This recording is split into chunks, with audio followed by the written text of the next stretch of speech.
Voilà, bonjour à tous, chers frères et sœurs. Voilà, c'est en direct de notre salle de culte que l'on se retrouve aujourd'hui. Voilà, je vous partage mon cœur, hein. La semaine dernière, je venais là au bâtiment de l'église, comme je le fais chaque semaine, pour relever le courrier, arroser les plantes et voir si tout va bien, voir s'il n'y a pas eu de soucis vis-à-vis du bâtiment. Et la semaine dernière, j'ai été saisi dans mon cœur quand je me suis retrouvé là devant, à voir nos chaises vides, à voir notre estrade toute vide. Il y a eu là comme un pincement dans mon cœur me disant mais waouh, ça me manque cette communion fraternelle, de retrouver les frères et sœurs, de pouvoir louer, célébrer notre Seigneur ensemble. Et j'avais un peu comme cette nostalgie, alors je ne veux pas être sentimental, ou je ne veux pas vous conduire à être dans le sentimentalisme, mais en tout cas, je souhaitais aujourd'hui, parce que l'occasion s'est présentée comme ça, d'enregistrer notre vidéo de la semaine depuis notre bâtiment d'église. C'est vrai qu'on a des souvenirs qui sont imprégnés par l'image et de ce que nos yeux ont vu. On a un souvenir, et pour vous qui vous réunissez ici depuis tant d'années, je pense que cette image de notre estrade avec la moquette rouge, les plantes, même s'il y a eu des choses qui ont changé avec le temps, le verset qui est inscrit sur le mur, c'est une image qui est imprégnée dans votre esprit, et c'est synonyme de communion fraternelle, c'est synonyme de louange, c'est synonyme de nous mettre ensemble à l'écoute de la parole de Dieu, et c'est une réalité qu'en ce moment c'est quelque chose qui nous manque.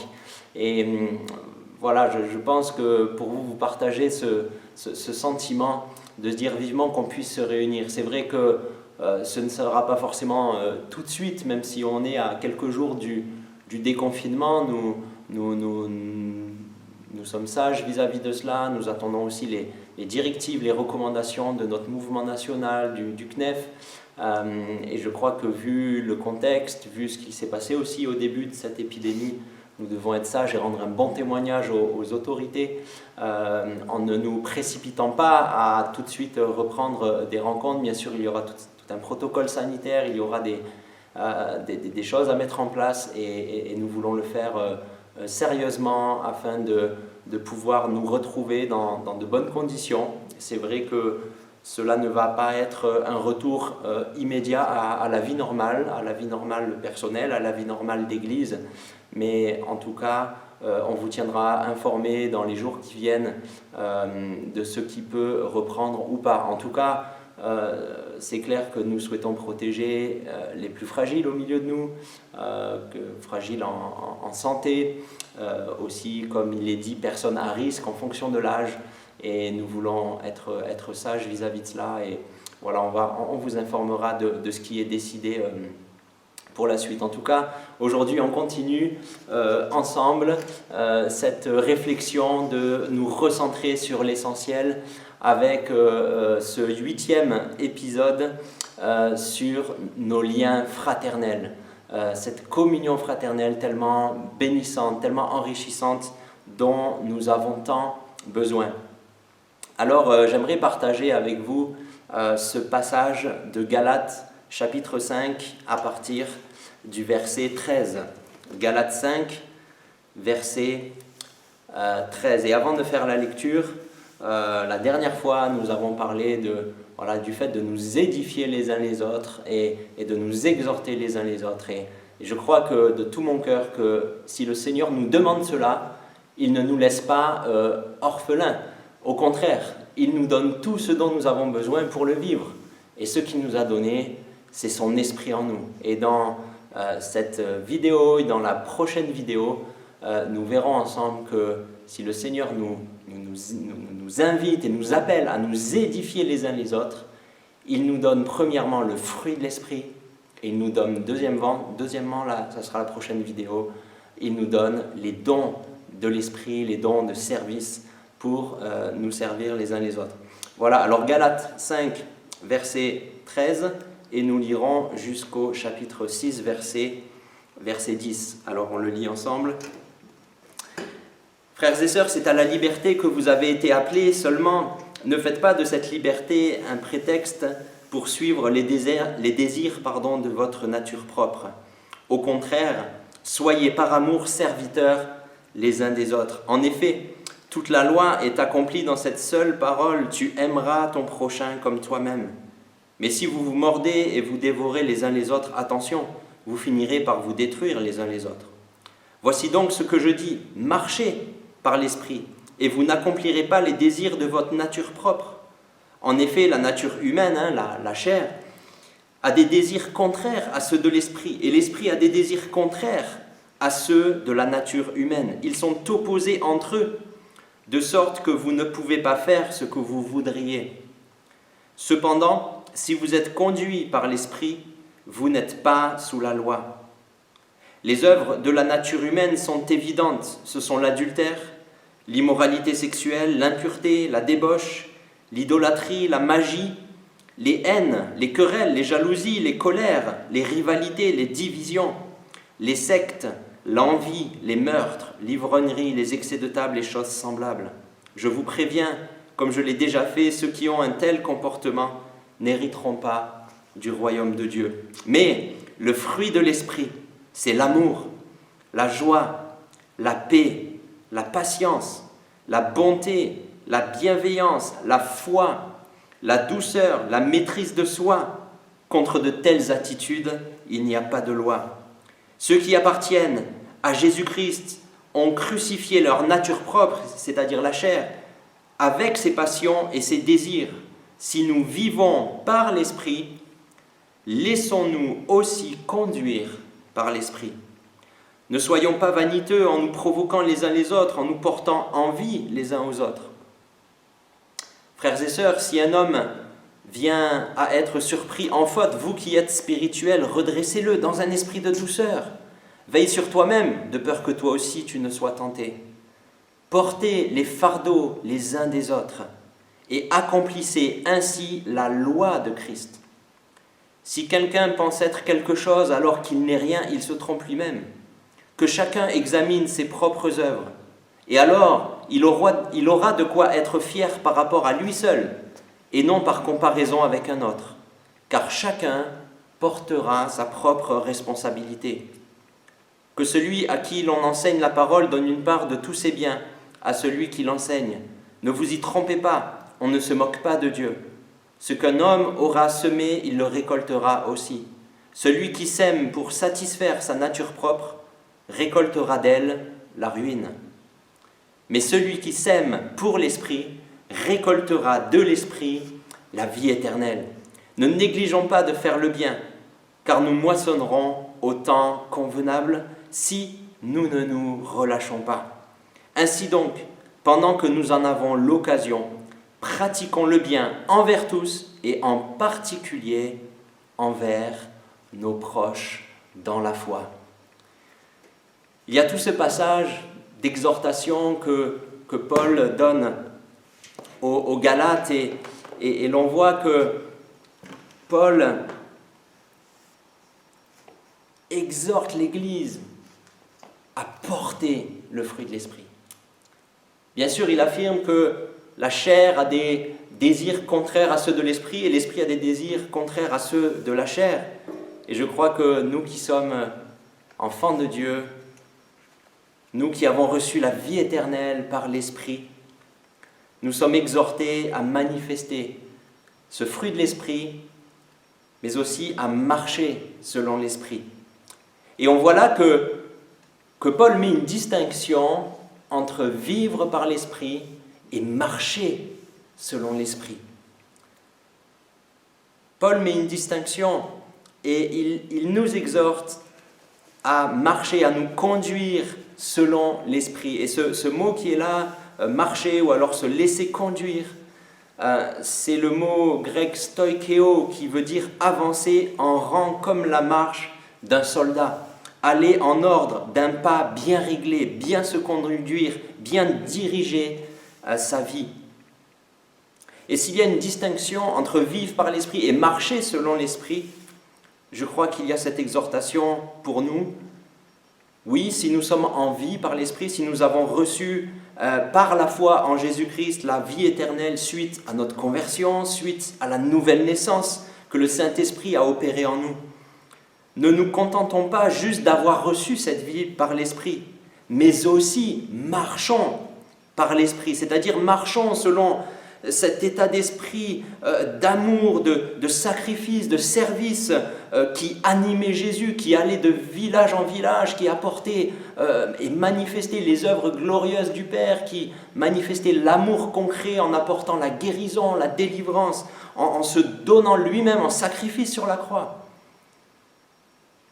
Il y a là cette exhortation à pas seulement vivre par l'Esprit, pas seulement à recevoir la vie éternelle par l'Esprit pour soi-même, mais à manifester concrètement et à mettre en œuvre cette vie pour être une bénédiction, chacun pour sa part, pour les autres. Et c'est là que prend tout son sens cette expression « les uns les autres » dont on a partagé la dernière fois.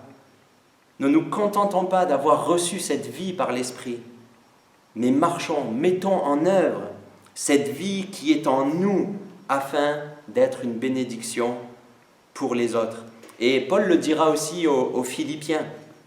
Philippiens 2, versets 12 et 13. « Ainsi, mes bien-aimés, vous qui avez toujours obéi, non seulement quand j'étais présent, mais bien plus encore maintenant que je suis absent, mettez en œuvre votre salut avec crainte et tremblement et profond respect. En effet, c'est Dieu qui produit en vous le vouloir et le faire pour son projet bienveillant, pour son projet plein d'amour. Quel est ce projet ? Ce projet de se faire un peuple qui lui appartienne en propre, ce peuple qui accomplit sa mission, qui avec amour porte la parole de vie. Oui, nous sommes appelés à mettre en œuvre cette vie que l'on a reçue du Saint-Esprit. Comment ? En portant et en manifestant concrètement le fruit de l'Esprit. Et nous l'avons vu, Paul met en opposition, bien entendu, le fruit de la chair et le fruit de l'Esprit. Et pour vivre le fruit de l'Esprit, il faut aussi renoncer au fruit de la chair. Et on voit que dans cette liste, on l'a lu, dans cette liste de péchés qui sont là, il y a une partie qui concerne vraiment la vie personnelle. Mais il y a une bonne moitié de cette liste qui concerne aussi nos liens fraternels. Et nous le voyons, et nous sommes tous capables de ça, en nous conduisant charnellement, nous pouvons faire du mal. Et lorsque nous sommes conduits par notre chair, et nous pouvons facilement aussi être aveuglés, ne même pas nous rendre compte que nous péchons et que nous manquons le but. Parfois, nous pouvons même devenir insensibles au péché, à la conviction de l'Esprit sur nos cœurs. Nous sommes là peut-être parfois avec un cœur comme anesthésié, où on ne saisit même plus que l'on est à côté du plan de Dieu qui est de vivre et aussi marcher selon son esprit. Et péché, c'est un petit rappel de la définition du mot péché. Péché, ce n'est pas seulement faire quelque chose de mauvais, de méprisable, mais c'est aussi tout simplement manquer le but. Manquer le but de faire le bien. Manquer le but d'aimer l'autre, pas seulement en parole, mais en amour et en vérité. C'est manquer le but de mettre en œuvre cette vie qu'on a reçue. Alors il est question de porter le fruit de l'Esprit. Et lorsque je méditais tous ces textes, quand je méditais cette notion de porter le fruit, déjà bien entendu nous savons que ce n'est pas à nous de produire le fruit, mais seulement de le porter.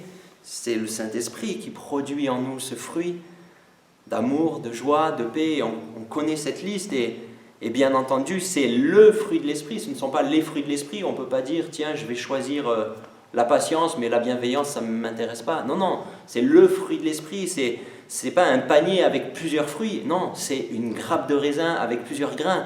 Et le fruit de l'Esprit qui comporte toutes ces composantes est appelé à grandir en nous et à se manifester concrètement.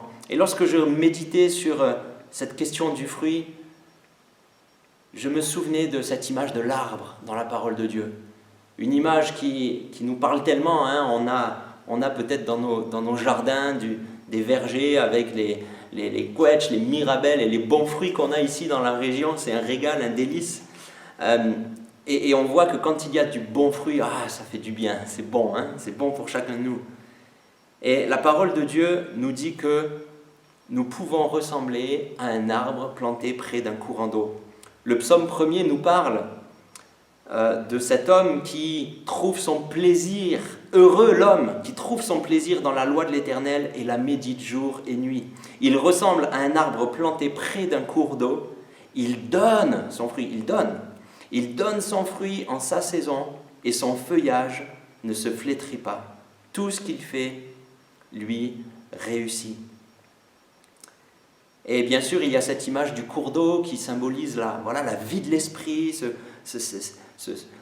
cette eau fraîche que le Saint-Esprit met en nous, qui nous communique la vie de Dieu, cette vie éternelle, cette qualité de vie, cette vie avec un grand V dans notre vie avec un petit V. Être cet arbre qui porte son fruit en sa saison. Et on connaît aussi les images qui sont là dans la vision d'Ézéchiel, dans le chapitre 47, où il y a le temple et où il y a ce fleuve d'eau vive, ce fleuve qui est de plus en plus large, un fleuve d'eau abondante qui apporte la vie, qui apporte la guérison, qui coule même jusqu'à la mer morte et qui fait que la mer morte devient vivante et remplie de poissons. Il y a cette vision d'Ézéchiel et au bord de ce fleuve, qu'est-ce qu'il y a ? Il y a des arbres qui portent leurs fruits chaque mois. Et il est dit ceci, ils ne cesseront de porter du fruit. Et cette image, on la retrouve dans Apocalypse 22, dans la Jérusalem céleste, ce lieu de repos éternel auquel nous sommes voués. Nous qui croyons en Jésus et en ses promesses, nous avons dans la Jérusalem céleste, il y a cet arbre de vie qui porte son fruit en permanence et dont les feuilles servent de guérison pour les nations. Et c'est notre appel à nous de porter, de manifester ce fruit, d'être cet arbre près du courant d'eau, dont les racines plongent dans l'eau. Cette eau de l'esprit, cette vie qui coule du temple de Dieu, de sa présence, de son cœur, de là où il trône, là où il siège en maître, le lieu de sa présence, le temple. Nous sommes le temple du Saint-Esprit et le temple est le lieu de l'adoration, de la louange, le lieu de la présence de Dieu et de sa présence, de son esprit qui est déversé dans nos cœurs. Nous avons la grâce d'être cet arbre qui porte du fruit. Seulement nous le voyons. Parfois dans nos vies, peut-être nous portons trop peu ce fruit. Et Jésus le dira simplement, quand il n'y a pas de fruit, il y a besoin que le divin vigneron vienne tailler.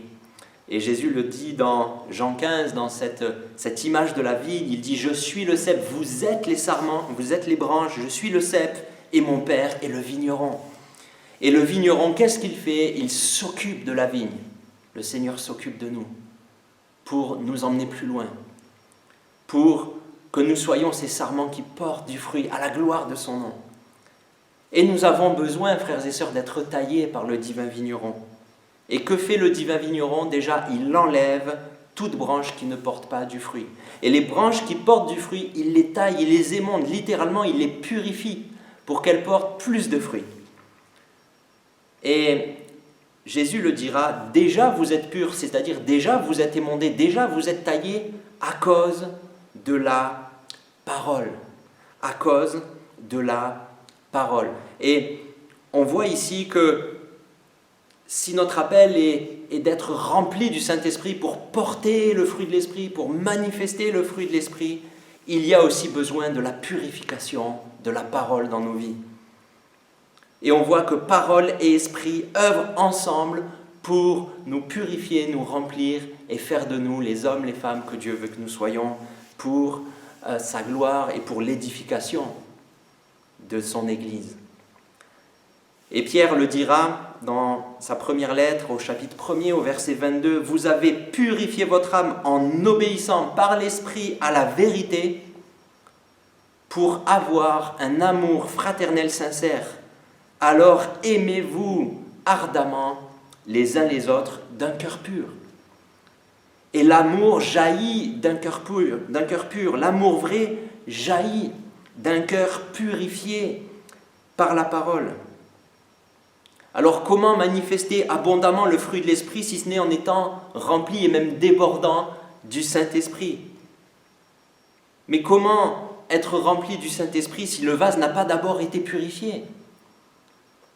Le vase, avant d'être rempli d'huile, a besoin d'être purifié.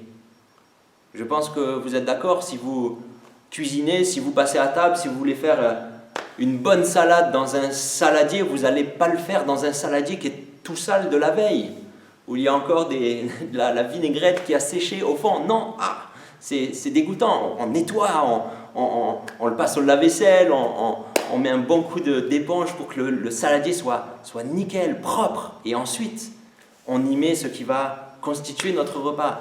De la même manière, notre Seigneur qui prend soin de nous, qui nous a pris en éducation, qui nous façonne et qui veut aussi nous remplir, il y a besoin d'un nettoyage, d'une purification par la parole avant d'être rempli par l'Esprit. Alors c'est notre appel, frères et sœurs, et on l'a lu dans tout ce passage de Galates qu'on a lu au début. Nous sommes appelés à nous édifier les uns les autres en portant et en manifestant les uns envers les autres le fruit de l'Esprit, dans l'amour, la joie, la paix, tout en renonçant aux fruits de la chair, car nous y sommes si souvent attirés, n'est-ce pas? En renonçant aux fruits de la chair et en manifestant le fruit de l'Esprit.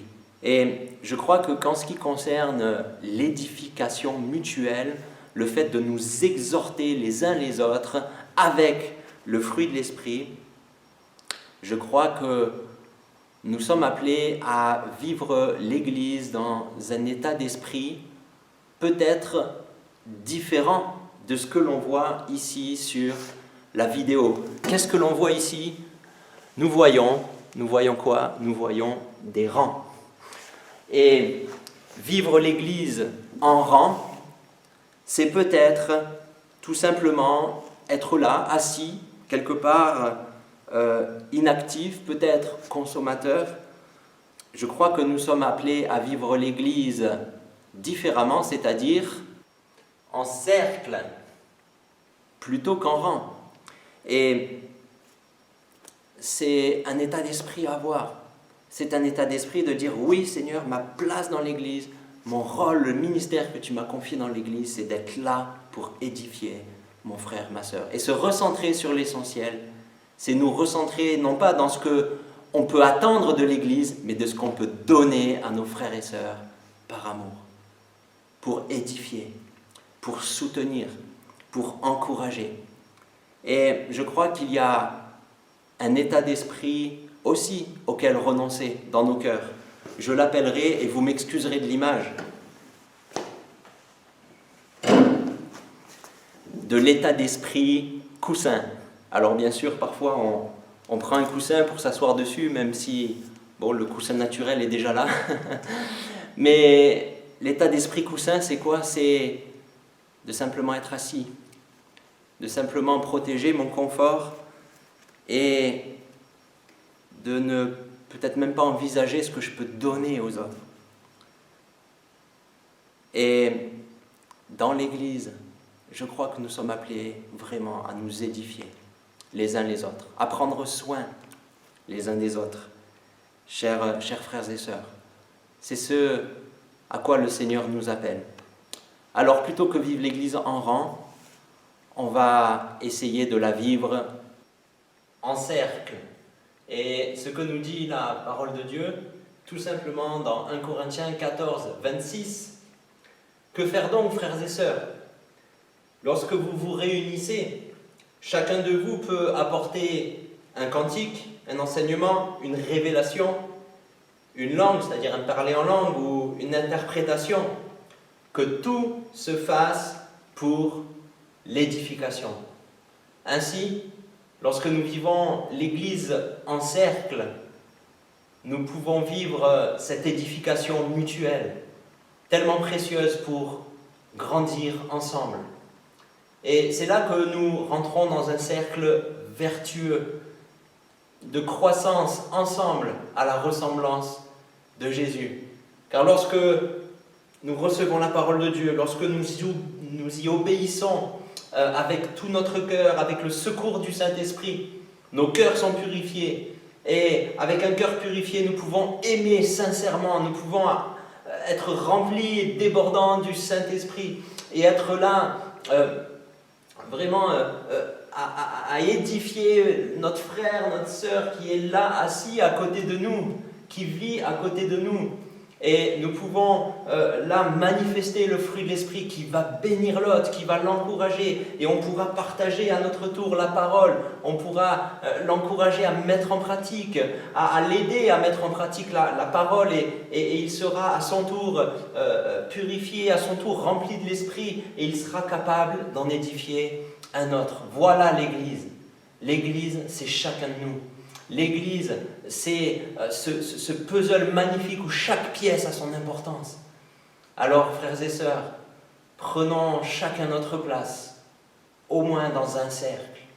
Prenons chacun notre place dans peut-être un petit groupe, soit un groupe de maison, soit une équipe de service.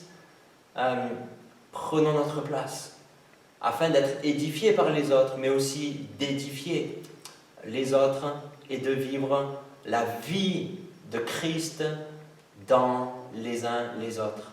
Alors recentrons-nous sur l'essentiel, frères et sœurs. Portons et manifestons le fruit de l'Esprit. Ne nous contentons pas de vivre par l'Esprit, mais d'avoir reçu cette vie éternelle par l'Esprit, mais de marcher selon l'Esprit, de manifester de tout notre cœur ce fruit de l'Esprit, afin d'être une bénédiction les uns pour les autres. Soyez bénis, bonne journée et à très bientôt.